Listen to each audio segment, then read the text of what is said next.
Hello everybody, and welcome back to Squirrel Sports. And today, we will be using critical situations to get through a couple weeks of the season, and if there are any critical situations that come up, I will play them. We're also going to take a look at our stats so far this season. So Trey Turner is hitting .375 with 1 home run and 5 RBIs, so pretty good for him. Jose Ramirez batting .263, which is okay, 2 home runs. Could do a little better than that. Charlie Blackmon, .368, really good average, but he hasn't hit a home run yet, which he could also improve on. Chris Bryant hitting .429 with 2 home runs, very, very good to start the season for him. Same with Chris Davis hitting .529 in 17 at-bats with 4 home runs, 3 of those coming in the previous game. Make sure you guys go watch that video.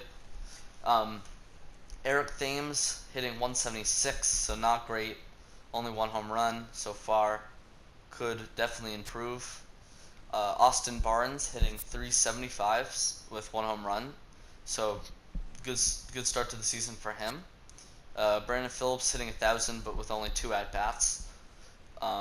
And Steven Souza Jr. hitting .294 and 1 home run. As Jewel Cabrera hasn't gotten hit with only 1 at-bat, and John Ryan Murphy hasn't played yet. So let's take a look at the rotation for the Brewers. Jake Arrieta, 1-0, but a 7.2 ERA, so not a good ERA, but he got the win. Pitched 5 innings and 5 strikeouts. Johnny Cueto also has a win. He pitched 6 1/3 inning, 4 strikeouts, and he has a .284 ERA, so much better than Arrieta, but still not great.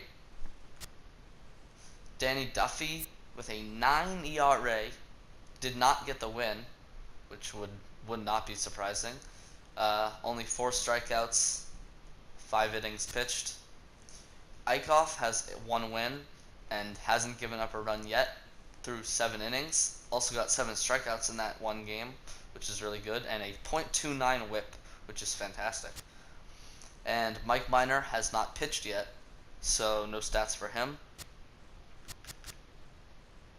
Let's look at the rotation. Alex Claudio, 3 ERA, 3 innings pitched, so not great, but not terrible. Greg Holland has completely terrible ERA with 27, and he actually was given the loss pitching 1 1/3 inning, and so he got the loss. Russ Gup, only 2/3 of an inning, but didn't give up a run. Chris Martin has pitched 4 innings, 2 strikeouts, and hasn't given up a run, so he's done very well so far. Kyle Barraclough hasn't actually gotten to pitch yet because they've been up so much, but hopefully he'll do well. Same with Joe Smith, and David Robertson has pitched 2/3 of an inning and has not given up a run. So now we are going to go through a couple weeks of the season and play some of these critical situations.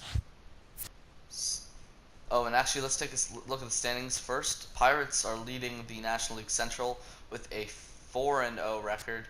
Brewers 1 game behind them at 3-1, and then the rest of the division is below 500. So it looks like definitely a division that the Brewers can get, and they can easily win. So let's sim a few weeks.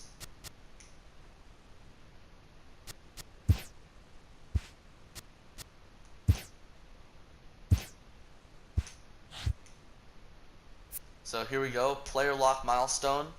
So Duffy has a shutout going late in the game, and we're gonna go finish it off.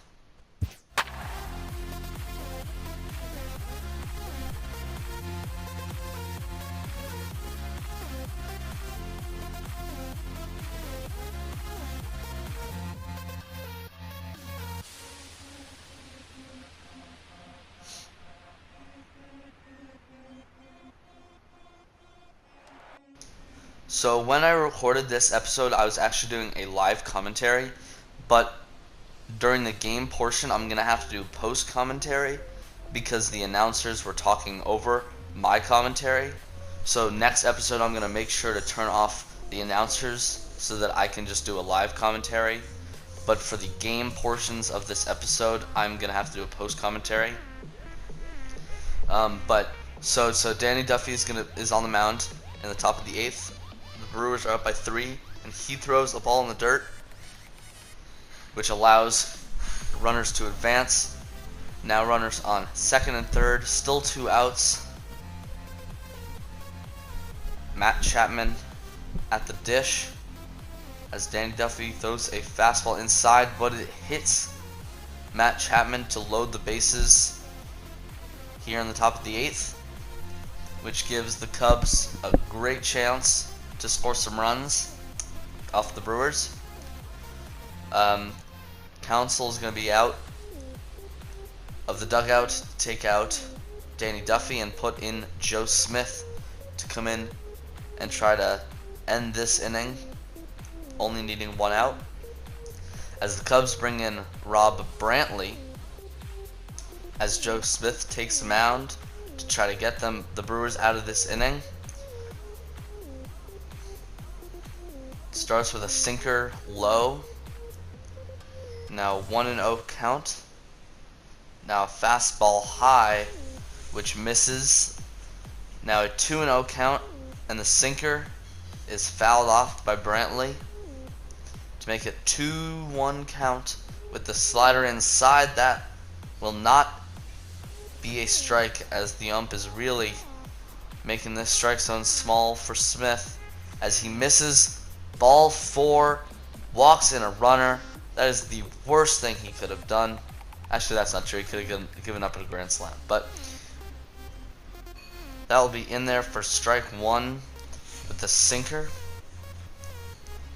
Now a 1-3 game and an 0-2 count as the fastball gets by him for strike 2. Slider outside misses. Now 1-2 count as he's going to try to blow the fastball by him again. As he does, strikeout for Joe Smith. Ends the inning, giving up only 1 run, which goes to Duffy, not Smith, as he puts on a good relief show, striking out the final out of the top of the 8th. Austin Barnes now at the plate with 1 out in the inning, as he hits a nice hard ground ball right up the middle for a single to give the Brewers a runner on with less than 2 outs, so a good scoring opportunity. Now Brandon Phillips up with 2 outs, 1-0 count. Barnes at first, and he hits it hard, but right at the first baseman for the 3rd out of the inning as he runs it over the bag. Good piece by Brandon Phillips, but cannot get through the right side of the infield, as the Brewers still have a 3-1 lead going into the 9th inning, and David Robertson will take over and try to close this out. He's pitched 1 2/3 innings in 2 games so far, and has 1 save on the season. As Malik Smith is up, David Robertson throws the cutter and hits Malik Smith, but because he was bunting, it's going to be a strike. Now strike 2 on the circle change. Now an 0-2 count as he fouls that one off. The high heater upstairs. Still an 0-2 count. Knuckle curve down low was going to get him. Hits the dirt, but Barnes throws it over to Thames at first for the 1st out of the inning. A 4-pitch strikeout as Gregor Blanco steps up to the plate. Fouls that. Cutter for strike 1, and he dribbles that cutter out to first base for an easy out by Thames. Now Mookie Betts up, always a tough out, as the Cubs are down to their final out. Knuckle curve right down the middle. Mookie does not swing, so strike 1. Now a cutter down low, strike 2. The Cubs down to their final strike. But Mookie takes a very close circle change just off the corner. Knuckle curve just a little bit off the plate. Now a 2-2 count to Mookie. The fastball up and way off the plate. Not even close for ball 3. Now a full count as he hits it well but foul. Still a 3-2 count for Mookie. The knuckle curve down low is not going to get him swinging. So it is ball 4 for Mookie Betts. Still trying to get that final out to end this ball game as he picks off to first, but nothing doing. Then a cutter for a strike. 0-1 count. Knuckle curve just inside, misses for ball 1. Now a 1-1 count. Strike 2, circle change, fouled off. Now down to their final strike of the night, and they get him on the curve and tags him out for the final out of this ball game as David Robertson gets the save and Danny Duffy gets the very solid win. 7 2/3 innings, 7 strikeouts, only giving up 1 run. Okay, we're going to sim a few more games. Now 5-3 after that win.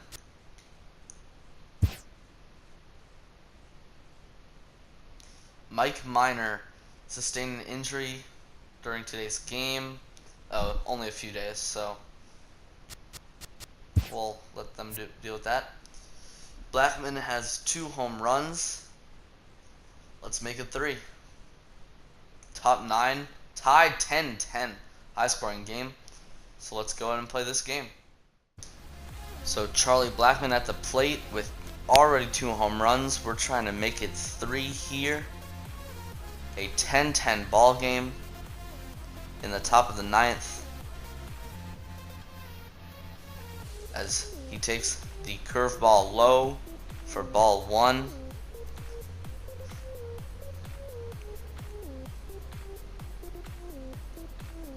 Now that's a slider outside for ball 2. Now I would like to point out, for all of these games, I am playing on Hall of Fame. In the previous episode, I was actually playing on All-Star. So I'm upping the difficulty a little bit. Not going to make it Legend yet. That's just a little too hard. So we now have a 2-2 count after that curveball.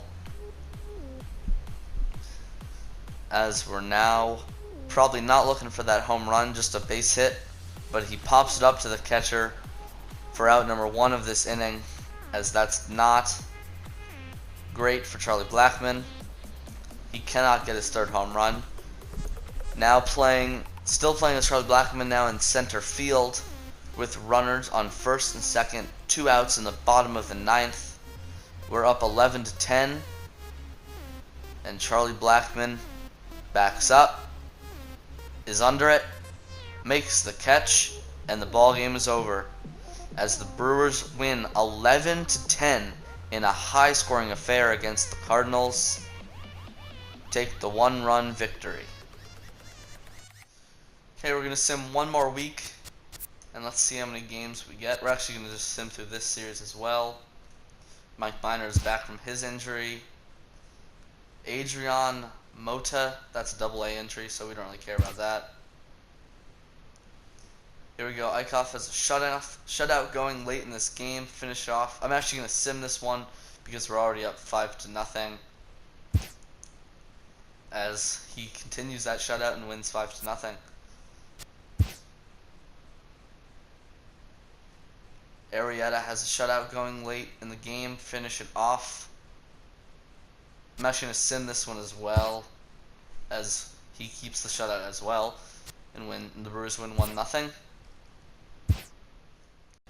So we're actually going to continue simming this following week, just because we didn't play a lot of those critical situations in the previous week. As we get one here, Cueto has a shutout going late in the game. It's a 0-0 ball game, so I am going to hop in and play this one. As this ball game is against the Reds, Marwin Gonzalez is up at the plate, 1 for 2 so far with a single. Top of the 8th, runner on second with 2 outs. And that's a fastball. That's hit pretty well, but not well enough, as that's a fly ball to the right fielder Souza Jr. as he makes the play for the 3rd out of the inning. Now Trey Wingenter is pitching for the Brewers as Cueto is taken out. The Brewers didn't do any damage in the bottom half of their inning. Now Yasiel Puig up at the plate in the top of the 9th, looking to do some damage as Wingenter throws the slider down low, and we are actually going to warm up. They already have a long reliever warming up in case we go into extras, and I'm going to warm up Joe Smith I'm going to warm up just in case.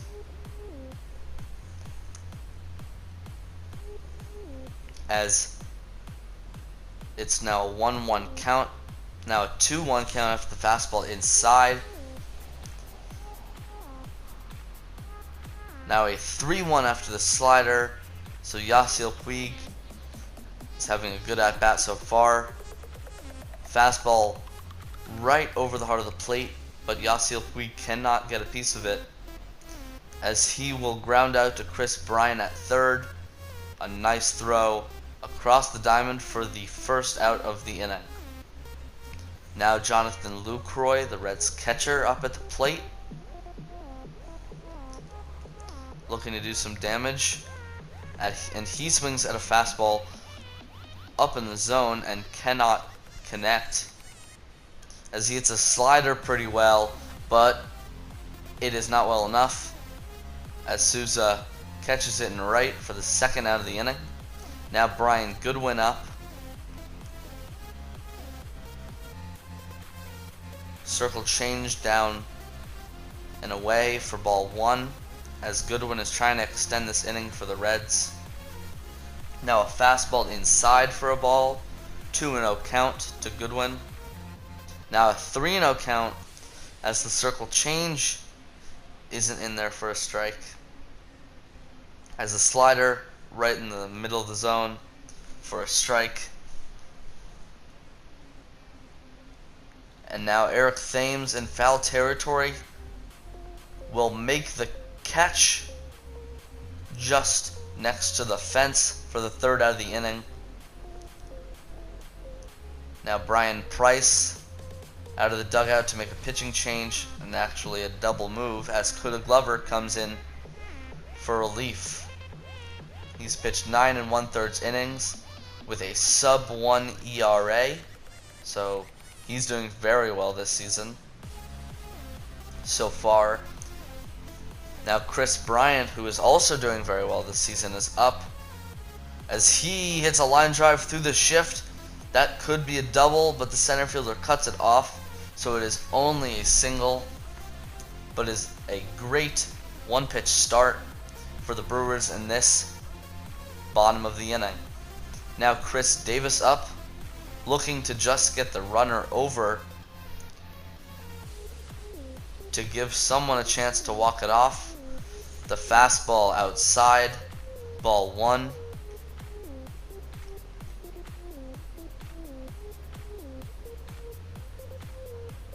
Now a slider is hit well. Would have been a home run if it was in fair territory, but it is foul. Now a changeup swung on and fouled. It actually probably would have been ball 2, but is now a 1-2 count. Still with no outs, as he swings and misses, but it's a wild pitch So it's a strikeout, but the runner, Chris Bryant, is going to advance to second on that wild pitch. Now Eric Thames, who can be the hero with a base hit. Chris Bryant, with decent speed, will be able to make it around as he looks to go a yard on that one, as that was a power swing, but he misses it. Now an 0-1 count as the slider is way outside, not even close, for ball one. Just looking for a base hit, even get him over to third. First and third is a good chance, as the fastball is way inside and way up, but he swings at it anyway. Now a 1-2 count as Eric Thames hits it, and it's through the hole. Chris Bryant is rounding third, going home. Is he going to make it in? And it's a bad throw by the right fielder, and Chris Bryant is safe at home, and Eric Thames walks it off for the Brewers to win this game 1-0, as Johnny Cueto pitched a fantastic game. 8 innings pitched, only 0 runs allowed, only 7 hits allowed, and 5 strikeouts. But he doesn't get the win, as the Brewers could not create any offense for him. This is going to be it for the Milwaukee Brewers Fantasy Franchise Series Episode 4. I hope you guys enjoyed the critical situations. In addition to the critical situations and the individual games, I'm also going to put in some series. So one team, 3 or 4 games, and I'm just going to do a series recap and try to keep those not as long as these, so we can finish the season quicker. I'm also planning on doing some trade and free agency when it gets to the off-season, free agency and trade episodes where you guys send me suggestions on who you guys want on the team, and I can try to trade for them. Obviously, can't get like Mike Trout, all the best players, but some decent players that can help with maybe some struggling players. I want you guys to leave your suggestions in the comments below. I want you to like, subscribe to the channel, comment suggestions, trades, different like Diamond Dynasty, Road to the Show. Do you want me to do those series as well? Thank you so much for watching, and I hope to see you in episode 5 of this Milwaukee Brewers Fantasy Franchise Series.